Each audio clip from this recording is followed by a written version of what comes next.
do we want to have a free internet where people are unconstrained in their ability to express themselves and to speak out without having state or corporate authorities sitting in the dark making unaccountable decisions about what is and is not allowed to be heard on the internet?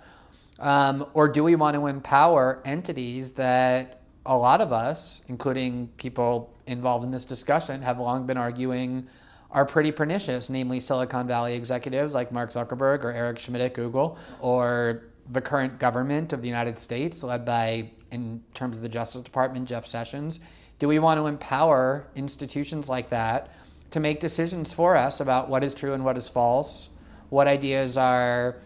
allowed and what ideas are too dangerous? Of course there are dangers from having somebody like Alex Jones have a platform. There's always been dangers to free speech in that ideas that are actually pernicious and destructive can be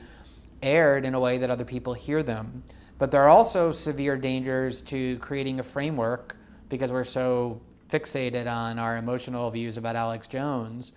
where not just states, which at least have democratic accountability, but corporate titans that exert incredible power,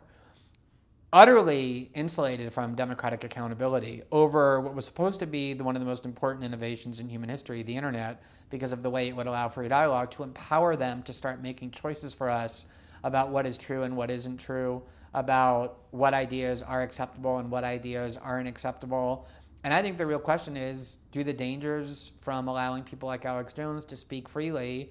outweigh the dangers of taking the internet and putting it in the hands of a tiny number of extremely powerful billionaires, and not just allowing them, but begging them to make decisions about what we can and can't hear over the internet? And I find the latter framework to be very alarming.